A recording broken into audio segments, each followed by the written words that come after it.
It's an interesting time for business. Tariff and trade policies are dynamic, supply chains are squeezed, and cash flow, it's tighter than ever. If your business can't adapt in real time, you are in a little bit of hurt. So how do you get full visibility and adapt in real time? Over 42,000 businesses trust NetSuite by Oracle, your AI-powered business management suite. It brings accounting, financial management, inventory, and HR all under one roof. NetSuite is the #1 cloud ERP for a reason. It's your single source of truth, giving you the data and control you need to move quickly. Real-time forecasting helps you move into the future with confidence, and with AI built in, you can automate the busy work and focus on strategy.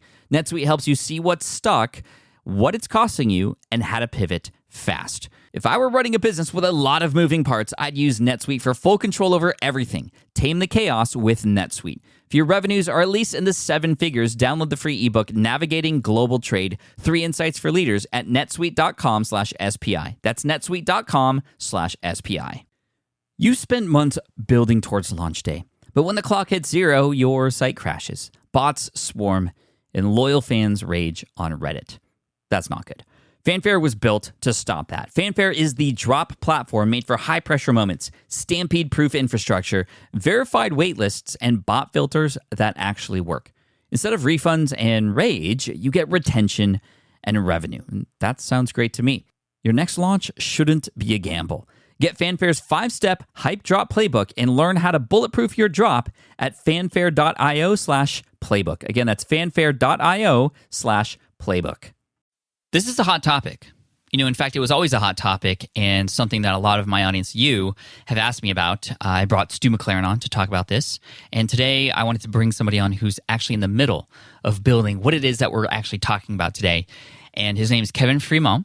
You can find him at kevinfremon, FREMON.com. And what is he building? He is building a membership community. And he's literally just getting started. And I love pulling these stories out because my audience can, and I've heard, better relate to those who are right in the middle of it versus those who often come and they have some incredible success to share. And it can be often hard to relate. It can be hard to have somebody who's gone through the motions, who's dedicated that time and effort and has made all the mistakes to remember what it was like just at the start, which is why I think this is really key. And when it comes to building memberships, and what I'm talking about is a community, an online community hosted on a membership platform of a certain type. And we're going to talk about a few options that are available today. But Kevin's building this because he wants to have a space created for those who he wants to serve. Again, like I said, this was always a very important thing and something that's been around for a while. This isn't anything new, but it's definitely something that is, like Stu said on an earlier podcast episode not too long ago, and Stu McLaren is sort of the king of memberships and creating them, and he has this amazing tribe of thousands of members who he's helped serve. But we're getting a student's perspective today, and the amazing thing about this is today, especially with the pandemic and COVID-19, everybody locked up at home, people are craving community. People are craving support, and building a membership community is an amazing way to solve that problem. And when you can bring like-minded people together, and if you sort of facilitate that and create that space, it can heighten your brand, it can increase your authority, and most importantly, it can better allow you to serve your audience, to listen to them, to support them, and all the great things that can come with that. So today we're talking with Kevin, and you'll hear some moments in this podcast about something that my team and I are actually creating related to this. And in fact, you'll hear hints of it today and next week, and make sure you hit subscribe so you don't miss this. Matt Gartland, my CFO and COO of SPI Media, we're going to have a really, really amazing conversation about what it is exactly that we're building, what does it mean, and how you could potentially get involved too. But more on that next week. But first of all, hey, thanks for coming in. I appreciate you. Let's hit that music. Welcome to the Smart Passive Income Podcast, where it's all about working hard now so you can sit back and reap the benefits later. And now your host. He recently discovered he could actually grow a full beard, Pat Flynn. Running a business means legal questions are inevitable. Is this contract or agreement solid? What can I do if a client won't pay me? Am I set up properly for taxes? Well, rather than trying to navigate all of this on your own or searching endlessly online, Imagine having a law firm on your side without the high hourly rates. That's exactly what Legal Shield's small business plans offer. With Legal Shield, entrepreneurs get access to real legal support, contract reviews, collection letters, guidance on business formation, and even help handling IRS audits. Members can book consultations, upload documents through the app, and work with a provider law firm that understands small business laws in your state. You also get proactive help on tax and trademark questions so you can stay ahead of legal risks. And if a client delays payment, Legal Shield can send professional collection letters to help you recover what you're owed, all for a fraction of what traditional attorneys charge. Go to LegalShield.com/SPI or call 833-570-9980 to learn more and get big business legal support without a big business budget. That's LegalShield.com/SPI. Hiring shouldn't be a hassle or a drain on your budget. Upwork is your one-stop shop to find, hire, and pay top freelance talent, saving you time and keeping costs in check all in one place. Companies at every stage turn to Upwork to get things done and find more flexibility in the way that they staff key projects and initiatives by assessing a global marketplace filled with top talent in IT, web development, AI, design, administration support, marketing, and more. And I've personally used them myself and can vouch for them. Posting a job on Upwork is easy. With no cost to join, you can register, browse freelancer profiles, get help drafting a job post, or even book a consultation. From there, you connect with freelancers that get you and can easily hire them to take your business to the next level. Upwork makes the entire process easier, simpler, and more affordable with industry-low fees. Post a job today and hire tomorrow with Upwork. Visit Upwork.com right now and post your job for free. That is Upwork.com to post your job for free and connect with top talent ready to help your business grow. That's UPWORK.com, Upwork.com. Go there now. What's up, everybody? Welcome to session 428 of the Smart Passive Income Podcast. Thank you so much for joining me today. My name is Pat Flynn, here to help you make more money, save more time, and help more people too. And today we're talking with Kevin Fremon, who is starting a membership. In fact, he just recently launched it. And we're going to talk about how he launched it and what it's been like in there and how he is using this platform to communicate and have conversations and the types of conversations that he's happening to hopefully give you perspective on what is possible. And you'll find out that it's not, in fact, a giant community yet, and it's a slow start, and I think there are reasons for that, and we'll talk about that as well. But I'm very proud of what Kevin has done. Kevin, in fact, is one of the members of our SPI Accelerator program, and this wasn't even a thing when he came into that program about 7 months ago. And to see this being created and the connections he's creating with his community now, it's just unreal. And I cannot tell you how excited I am about how this is going to pan out in the future. And we'll have to have him come back on the show to talk about what happens next. But you'll also find Kevin, if you're interested, on YouTube. He's an amazing storyteller, a great friend, and I'm so excited to introduce him to you here. Kevin, Fremon, Fremon, here he is. Hey, Kevin, welcome to the SPI podcast. Thanks for being here, man. I cannot tell you how excited I am to be here. Literally, Pat, for the past 5 years, I've been visualizing this very moment, and it is here. So thanks for having me. I really appreciate it. Thank you. And I remember you because FlynnCon last year was when we really first met in person, and you gave me this giant hug. And I was like, what happened? Like, why do I deserve this? And you've told me a lot more about your story. You even became a student in my accelerator program, and now you're building these amazing communities and just helping so many more people. You have these successful products online. I'm just so stoked to have become your friend recently. And I just wanted to invite you on for a number of reasons. Number one, I want to dig into your story a little bit because I think it's going to be very inspirational for people. Number two, your work and effort into building a new community, literally from scratch lately, has been really inspiring because, as many of you will hear next week, Matt and I have been building something related to this that we're excited to talk about, but we'll save that for later. But you've been just digging into a lot of the weeds of how to bring people together in your community in a very interesting way.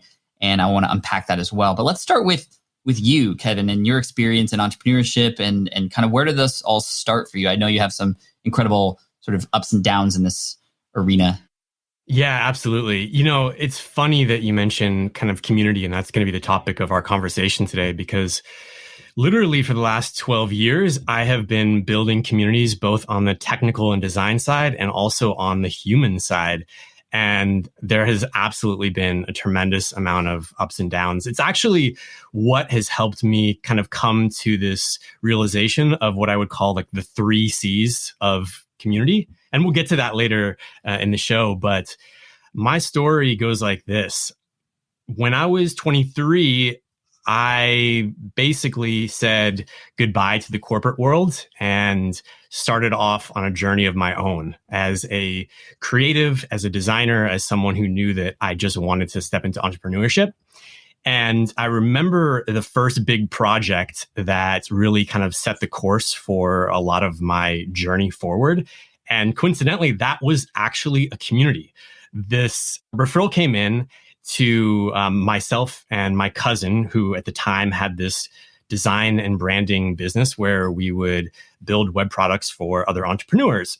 And this client came in and said, I want Wikipedia meets Facebook meets WebMD, and I want it to be a community of people to expose all modalities of medicine and health. And of course, my cousin and I look at each other, having just started this new business, and look at our client, potential client, and say to them, we got this. We can do this. Let us build you a quote and we'll get moving on this project.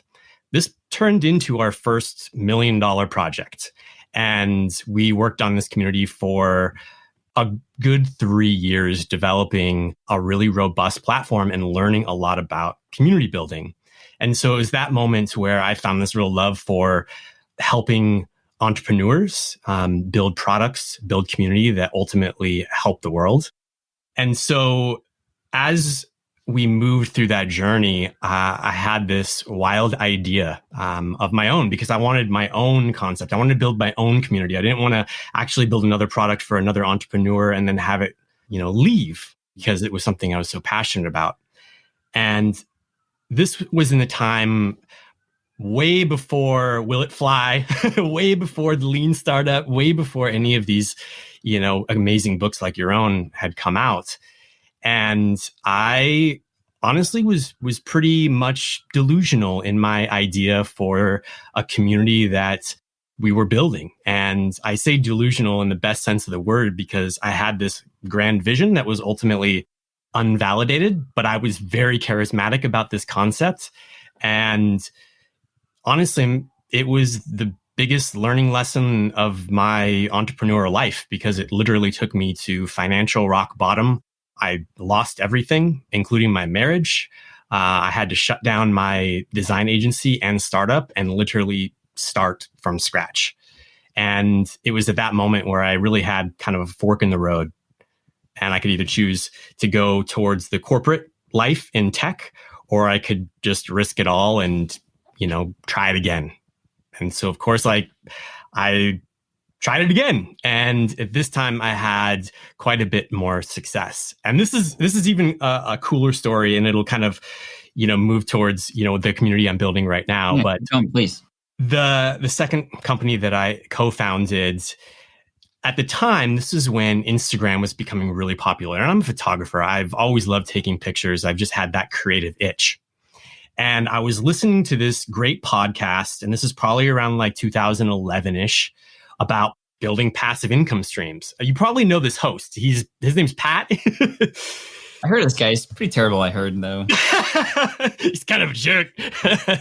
No, your podcast literally changed the course of my existence. And not only that, but the course of hundreds of thousands of other people.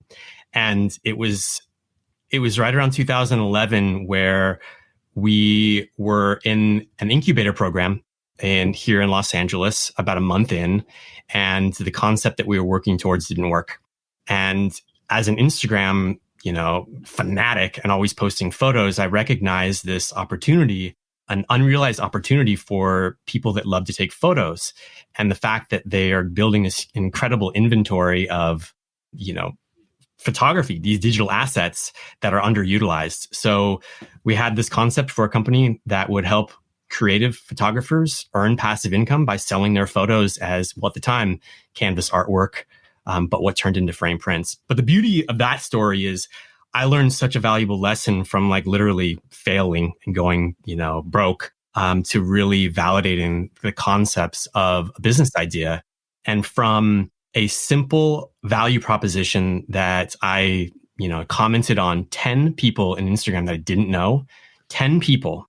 and sending them to a landing page with the value proposition of sell your Instagram photos as canvas artwork. Literally overnight, and this is no exaggeration, we had 5,000 signups. Jeez. What we ended up doing is we created this 3-step landing page. It was literally like, how can we do the simplest thing to convey our value proposition and then get someone into the next step, which would authorize with Instagram. And then the next step would be some incentive to share their Instagram handle to get people back to our landing page. So we had this nice viral coefficient that kept that growth loop just churning. 48 hours, we were at 10,000. And by the end of demo day, which was 2 months later, we were able to pitch to venture capitalists that we had come up with this concept and had 100,000 signups from this simple light bulb moment that I had as an Instagram user. And so that has taught me a lot about community building as well, because that's exactly what we did.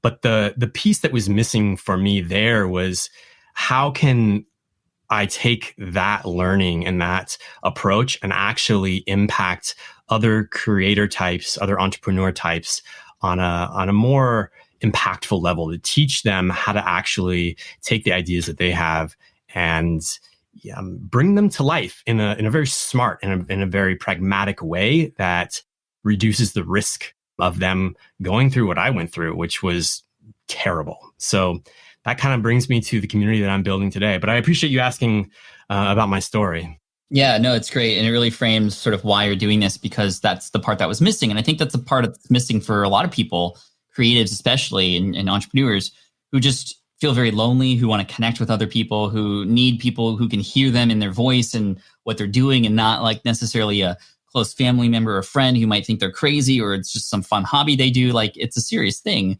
And so for you to be able to create a hub or an area where these kinds of interactions and communication can happen beyond just like, here's some content or course, speaks highly to this sort of idea of wanting to serve others and help others too. So tell us about this community in terms of, like, you're literally still in the middle of building it, right? Like, this is why I wanted to bring you on. And it's just so fascinating to me, the progress you've made, which it's only been a few months, literally, since this was even an idea for you. So take us through the steps of how you created this so that somebody listening on the other end can perhaps sort of follow your lead and learn from the wins that you've had. You've had some wins and you've had a lot of learning experiences again. And if you could pass those on to us as well, that'd be really helpful too. Yeah, absolutely. So you're right. I mean, this was literally 2 months ago when the community actually launched. And that is when I opened up the doors and started to bring on some of the, what I call founding members. Prior to that, what I really wanted to do is jump into this in a very calculated but evolutionary way of learning about the community that I want to build, and not kind of fall in the trap of getting overly perfected with whatever it might be. So about 3 months ago, probably at the beginning of second quarter, I ended up building a landing page where I started to experiment with a lot of language around the value that I wanted to bring to this community, and start to identify this term of creator, which is ultimately who I'm trying to attract into this community. And through just constant feedback loops, leveraging people I know on Instagram, leveraging other groups that I'm a part of, including yours, to just give me some like really solid feedback on how to start to move towards actually building out the community, has been just an amazing part of that kind of iterative approach. But the other like big facet to me that was important was to find the right home for the community. And I felt like I had 3 choices, and it sounds like this is something that you're actually going through too. So I'd be really curious to know what you think. But the 3 or 4 choices in my mind were Slack, Facebook groups, there's a company called Mighty Networks, and then there's a new company called Circle. And I wanted to find something that really fit well and we could grow with. And while Slack is awesome and I use it, it just didn't fit the bill. Facebook groups isn't something that I was, a real fan of. Just I'm not a part of, Facebook groups or Facebook. And so, finding something that worked well for my use case and can create kind of some deep connections was ultimately probably the biggest researched event of building this community. But I'd be curious kind of what your take is in terms of how you think about community and the platforms that exist. Yeah, absolutely. I mean, this is the mechanism by which these connections can happen and these moments that can help a person, want to continue to come back and, further their experience in both the community itself and in their life. So it's definitely an important decision for sure. And for me, I wanted to put myself in the shoes as somebody wanting to come into our community. And whenever I go into a community, I'm always thinking about, okay, well, how am I being treated? How am I feeling welcomed? How much freedom do I have? Am I overwhelmed? Am I guided at all? These are all important sort of considerations. So when it came to the technology decision of a membership site platform, which you'll hear more about next week, it really came down to where is there room for experience?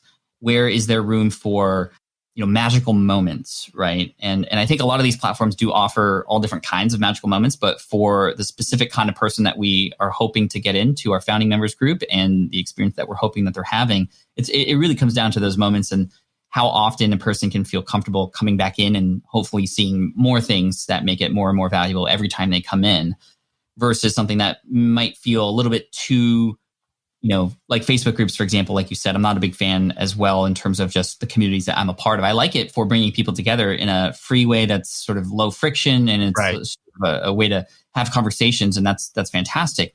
But it only goes so far.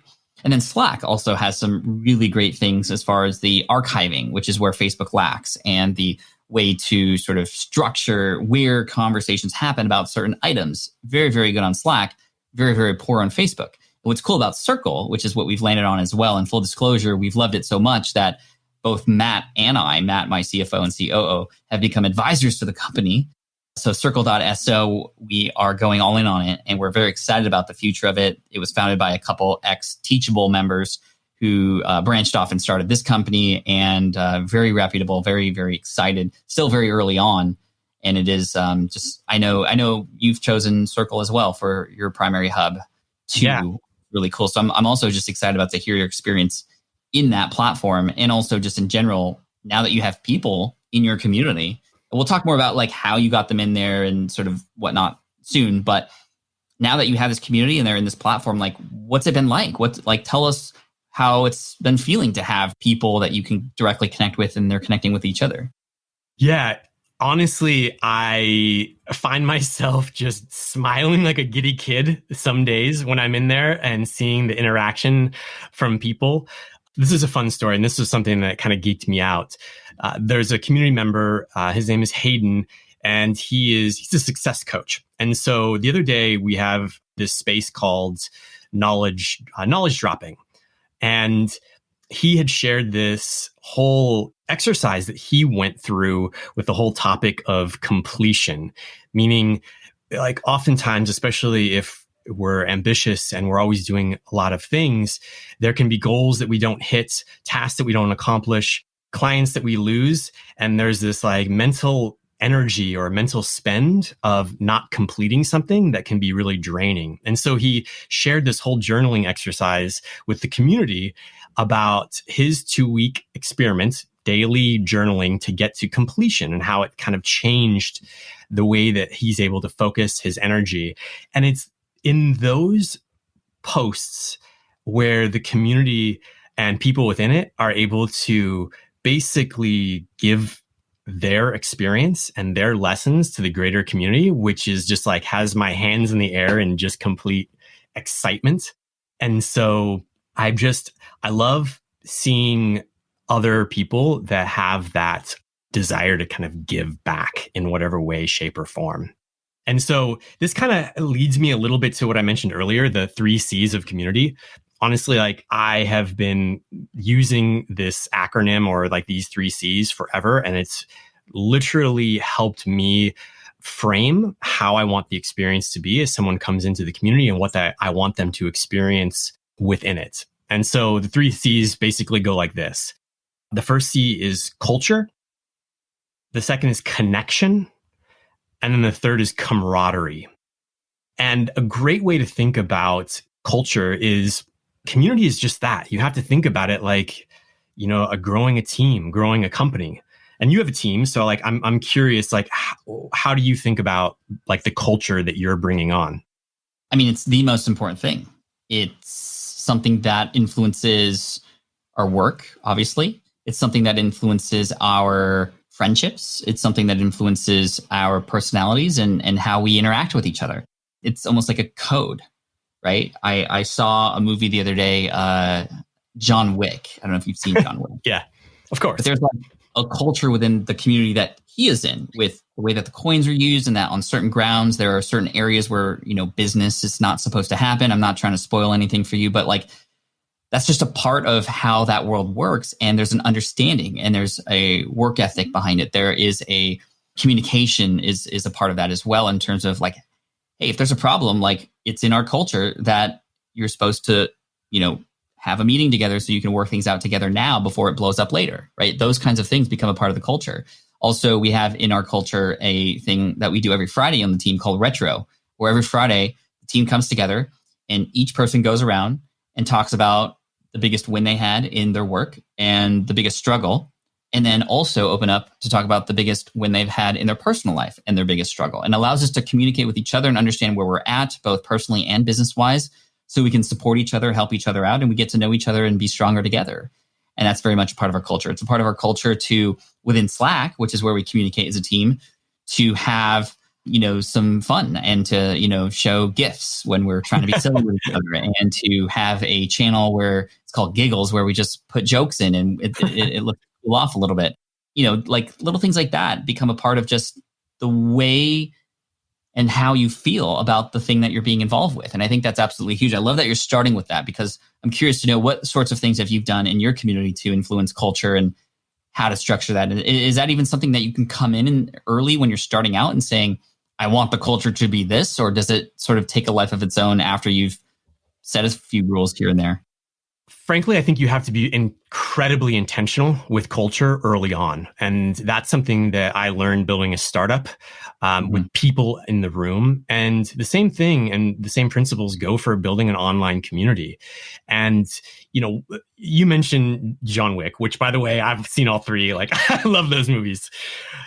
You talked about the code. Well, I mean, I call that like the manifesto, and, being able to have that kind of rallying cry, that set of rules that people, not only abide by, but like want to live by, which honestly end up kind of mapping up to having similar values, like, of the people that, are coming together. If you can share a similar, set of principles or values, that's how you create that really dynamic, rich culture of a shared understanding.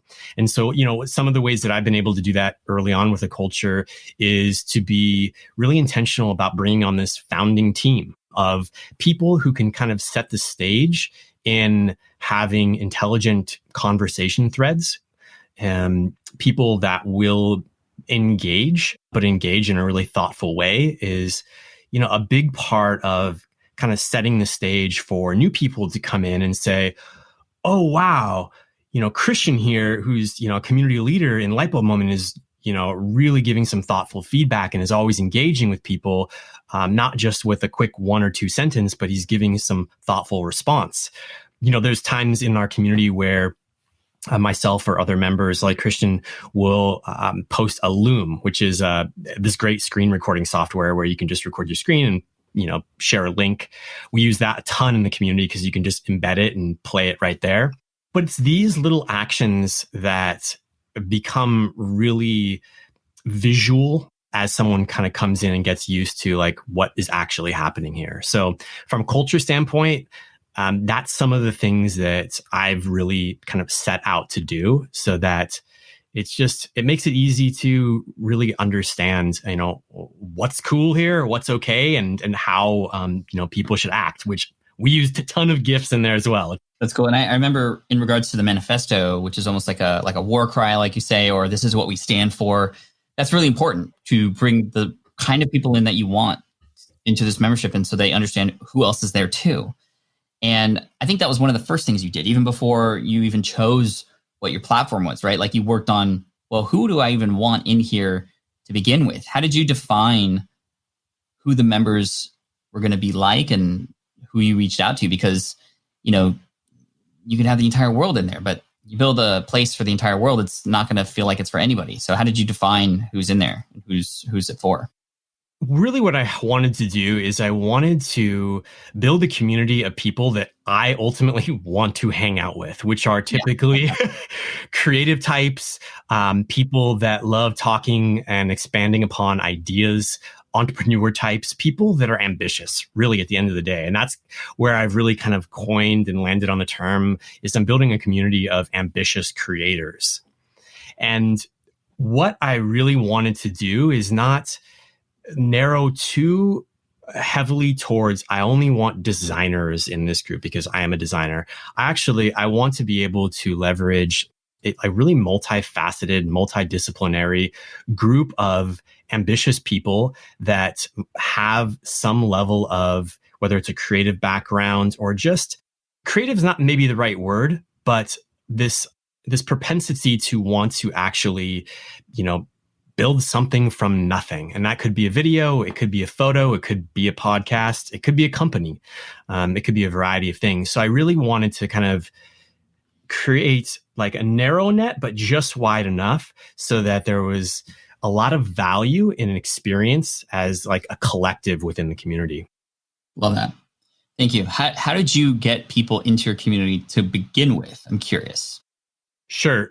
I mean, largely I've been leveraging a lot of my Instagram network and creating content that people resonate with. I'm a firm believer in model, don't preach, meaning if I can model the behavior and attract the people that resonate with what I'm doing, the content that I'm creating, whether it's on Instagram, being transparent about what I'm working on in my life, or on my YouTube channel where I'm talking about my productivity hacks and my whiteboard system. I want people that see that, are inspired or motivated by that, but more so are motivated to do something more with their life or their business and ultimately grow. I mean, that's really what we're all here to do, is like just grow and become better versions of ourselves and help more people. Yeah. So when you built this community or you had it ready, like I'm curious about the specifics of how did you find your founding members? Was there a landing page, a wait list, application process? Like take us through the sort of experience that you offered for people there at the start. Yeah, let's talk about the nuts and bolts.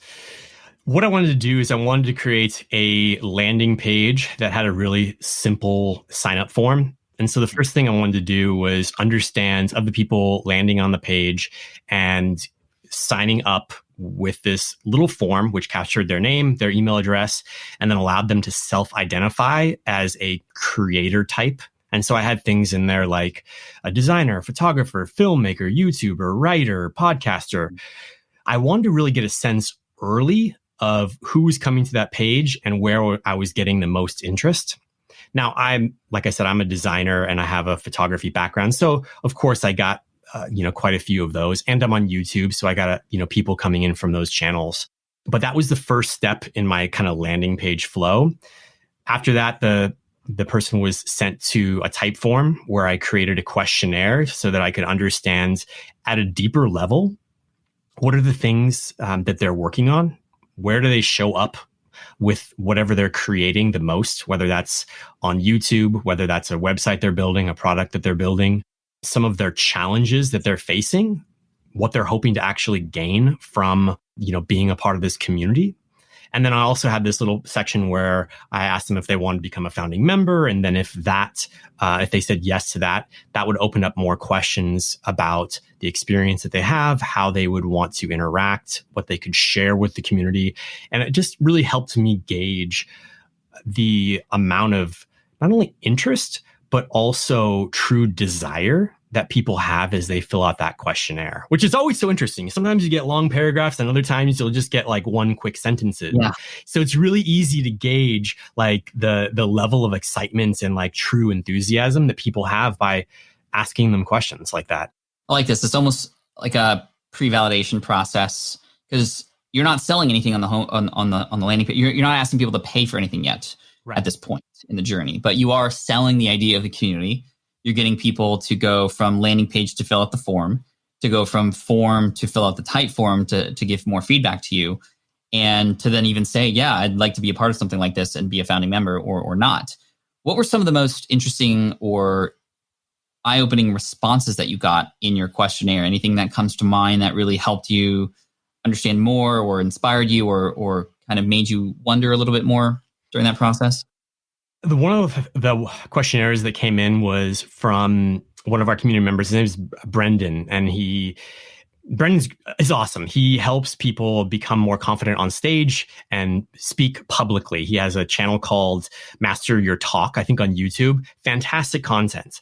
And so I was going through his questionnaire, and towards the bottom, he had filled out something about saying he's a true go-giver, and he really just wants to be a part of this and provide as much value to everyone in the community based on what he knows himself. And it was in those moments where I knew I was attracting the right people that didn't want to just come into the community and suck value out, but wanted to gain value and give value. And so that really helped me realize that I'm on the right track in terms of how I'm actually bringing people, into this product, into this experience, into this community, and, ultimately serving them and helping them serve others within. That's really cool. And then at what point in the process, and I'm sure we're pretty close now, are you actually asking them to then take action with you? They filled out, yes, I want to be a founding member. What happened next after that?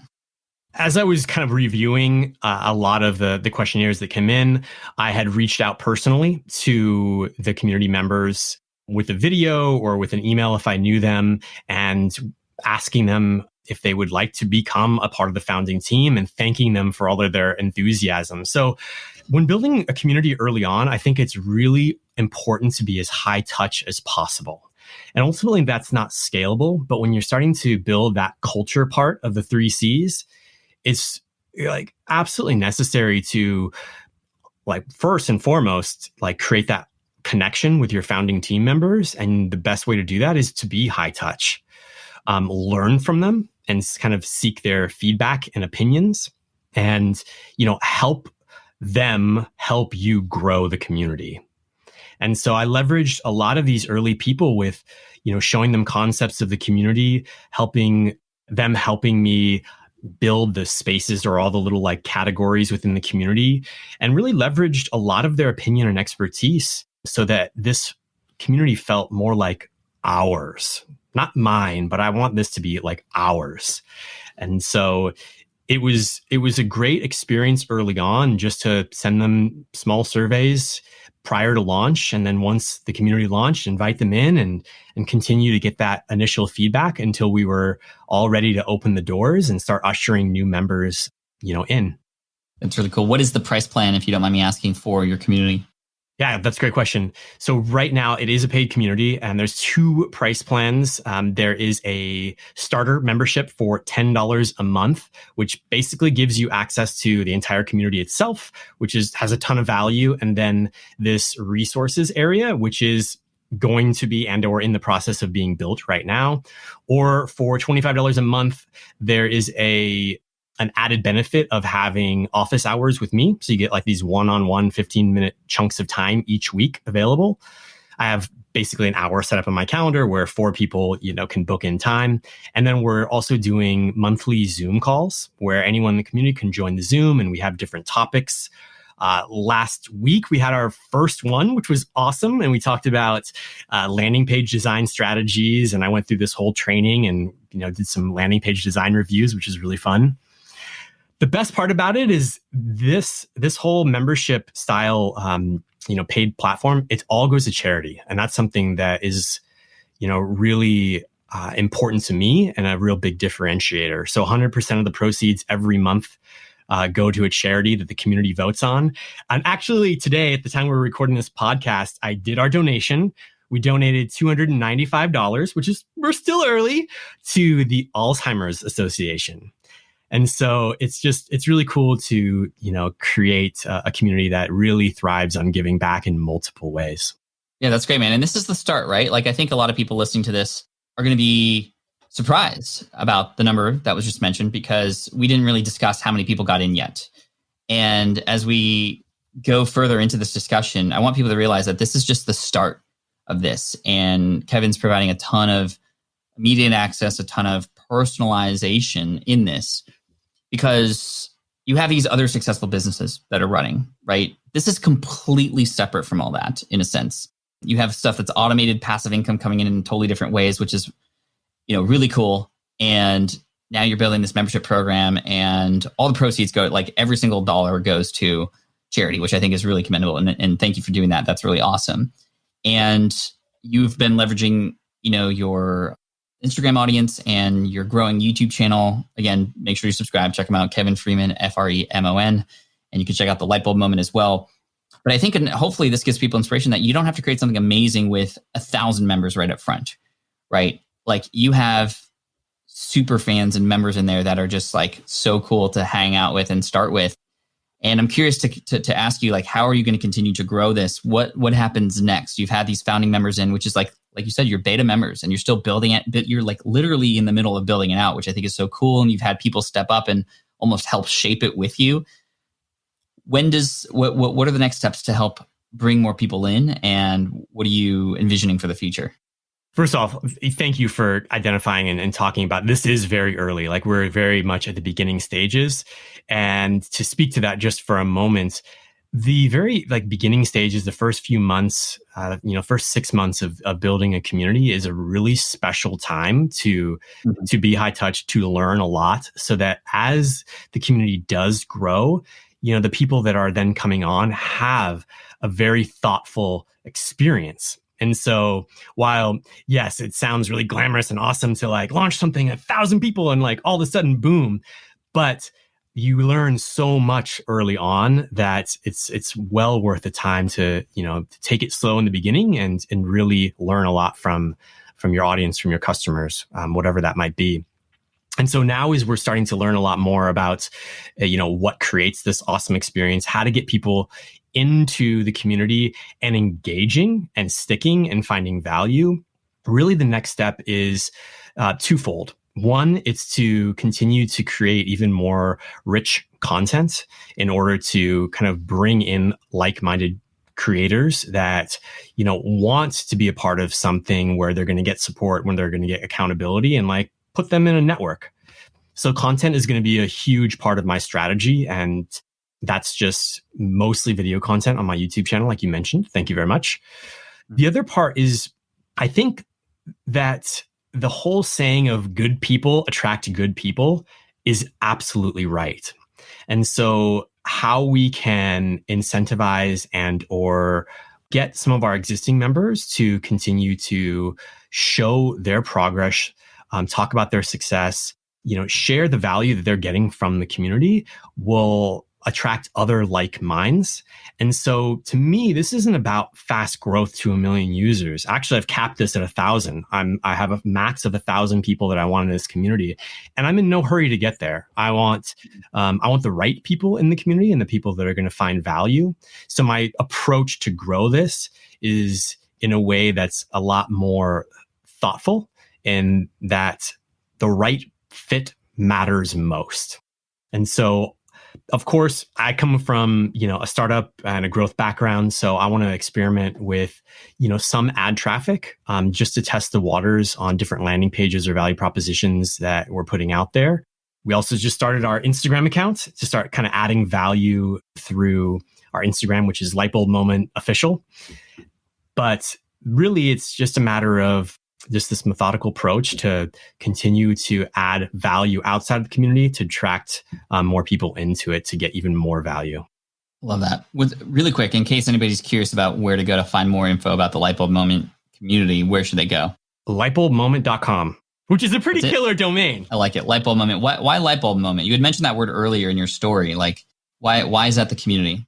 It's a community because I have always loved the concept of having an idea. And I've always used the term I just had this light bulb moment. I mean, my past companies are all the thoughts and crazy ideas. Let me be honest, man, I have a lot of them. It's this moment of epiphany where this light goes off in our minds, whether it's a business idea, whether it's a strategy related to a current business, whether it's something in our own personal life that changes the course of our own trajectory, that is happening all of the time. And so I thought, what better way to commemorate this idea of like constant ideas, constant and changing and improving, as, you know, having these light bulb moments and actually doing something with them. That's really cool. I also love what you said earlier about the 1,000 members and the cap. And this is really important, I think, because a lot of people think that when we are building membership sites, we want like tens of thousands of people in there. And I think a group can be really strong and relatively smaller in force and just as powerful, if not more, because of that. And we've all heard of Kevin Kelly's 1,000 True Fans and how that can support you. I mean, you get 1,000 members in there, each paying you, $10 a month. I mean, that's an absolutely crazy amount of charity money that's going out every single month, right? Like, how incredible is that? And it's just 1,000 people. I mean, it's 1,000 people. That's a lot of people when you're just starting out. But once you hone in on who it is that you're serving and what works, and people bringing in more people and the kinds of culture that you're building and the communication that happens and the connections, like you said, very doable, very achievable. And I'm so excited to see this continue to grow as we build it out. Any final words before we finish up here, Kevin, on the connection and the camaraderie side? How are you building that into this program right now, early on in the start of your community here? Yeah, well, just what you said about the 1,000-person cap, and part of that is really around this idea of connection as the second C in community. And that is by having, a defined, max of people allows for more opportunities for true and deep connection where people aren't lost in the noise. So when someone posts a new topic or responds, it doesn't necessarily get lost in the shuffle. Now, 1,000 people is still a lot of people. Like 100 people is a lot of people, but the intention there is to provide more opportunities for connection. One of the things that we're going to be doing with, Lightbulb Moment Community is, even jumping on, Zoom calls so people can hear one another's voice, see them on video.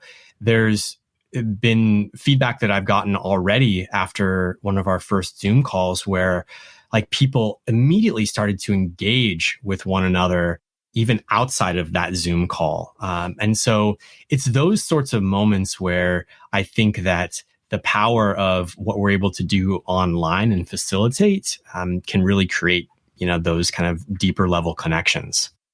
Just to quickly touch on the camaraderie, and then we'll be, through our three C's. Camaraderie is a really big part of it as well. And I think this is to say that when people come together and they feel like there's this sense of camaraderie is when everyone has an aligned mission or like driving generally towards the same direction. The charity component is definitely a piece of that, that has helped, drive everyone towards this kind of common goal. And there's other aspects of, what we're doing in the community that really help people feel like they're part of something with others that they know. And the more that we can kind of have those aligned, missions, those aligned visions, whether they're a weekly challenge that we get everyone kind of on the same, beat of the drum. It's those moments where we really kind of build that rah, high-fiving each other virtually moments that really sink that camaraderie piece in. And so that's really like, if you can nail the culture, the connection, and the camaraderie in a community, you basically won. Absolutely. And I know you've read Superfans, and many of the listeners have read Superfans as well. And there's a specific chapter about magical moments and specific chapter about bringing the community together. And you've done just that. And you're starting out with already doing what you should be doing. And I can just imagine where this is going to grow into. And like kind of winning together, losing together sort of thing. I think that's really important. And this is what gets people to continue to come back and to feel like they're a part of something, which is really what this is all about, right? When you can feel included in something, when you can feel like you're a part of something, you're more invested in it for sure. You're more likely to continue to show up. And I love that you're building that and paving the path, and an early user on Circle. And I'm super excited to dig deeper into it myself. And just, man, super proud of you, and just everything you're doing, just awesome. Where might people go to find out more about you besides lightbulbmoment.com?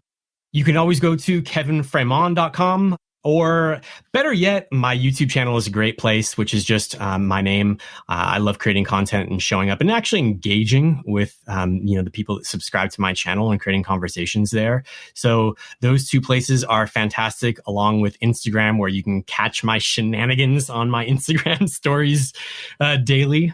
But I really thank you for asking, and I couldn't be more stoked to be sitting here talking to you on this podcast. And I just want to tell you how much I appreciate you again, Pat. Thank you for all that you do for all of us, for me, and everyone that extends past me. Thank you, Kevin. I appreciate that. I can highly recommend your YouTube channel for sure. You're an amazing storyteller. You shoot wonderful video. Definitely check them out, and check out the Lightbulb Moment. lightbulbmoment.com. Kevin, thanks so much, man. I appreciate you.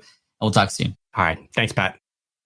All right. I hope you enjoyed that interview and chat with Kevin. You can find him again at his website, kevinfremon, FREMON.com, thelightbulbmoment.com for the membership community.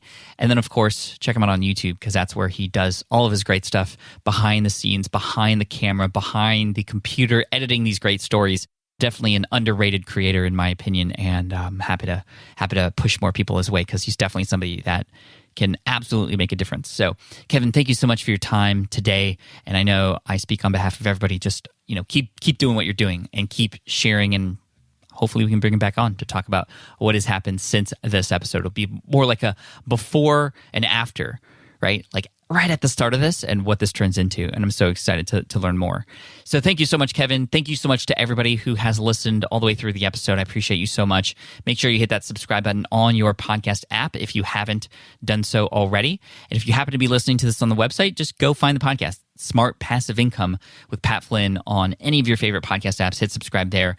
I appreciate you so much. And make sure to come in next week when we talk about what we have at SPI Media in store for you in relation to a membership and an early access opportunity.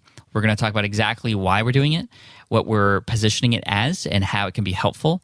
And you'll find out really quickly whether it's for you or not. So come in next week. Looking forward to serving you there. In the meantime, you can check out the show notes at smartpassiveincome.com/session428. smartpassiveincome.com/session428. Cheers, take care, stay safe, and all the best. Peace out. Team Flynn for the win. Thanks for listening to the Smart Passive Income Podcast at www.smartpassiveincome.com.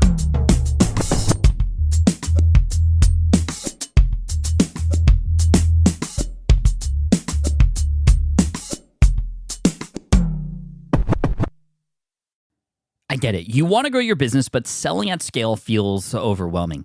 You're drowning in complicated funnels, creating different lead magnets, or constantly posting on social media. And that gets exhausting fast, especially when you're trying to sell to hundreds or thousands of people. But what if you could sell at scale with a simple, powerful quiz? A score app quiz or assessment asks your audience key questions and gives them instant personalized results based on their answers. Your audience gets to know where they are now and shows them the steps they need to hit their goals. You can set up a quiz in minutes using Score App's templates and have a powerful lead magnet that'll do the selling for you. The best part is your audience actually wants to take this quiz, and you build huge amounts of trust before you even make a single offer. No hard sales, no chasing leads, just value at scale. Get 50% off the first 3 months using the discount code SPI. Just head to scoreapp.com/SPI. Again, that's scoreapp.com/SPI.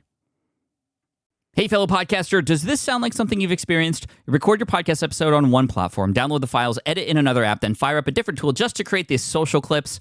Well, it can be clunky, time-consuming, and frankly overwhelming, especially for creators trying to grow. And that's why I'm excited to tell you about Riverside. Riverside is the all-in-one platform. Record, edit, and repurpose your podcast content all in one place. You just log in, record with your guests no matter where you are in the world, and just like that, studio-quality audio and high-resolution video. We use Riverside here at SPI as well now. With built-in AI, I can automatically clean up my audio, saving myself so much editing time, and it can even auto-generate clips to make promoting the show a breeze. And with Magic Clips, I can grab the best moments and repurpose them as short form video, perfect for YouTube Shorts, TikTok, or Instagram without re-recording a thing. So if you're tired of juggling tools and want a faster, simpler way to create and scale your content, it's time to try Riverside, built by creators for creators. Just go to smartpassiveincome.com/Riverside and use code SMART to get 1 month free on the Pro plan. That's smartpassiveincome.com/Riverside, promo code SMART.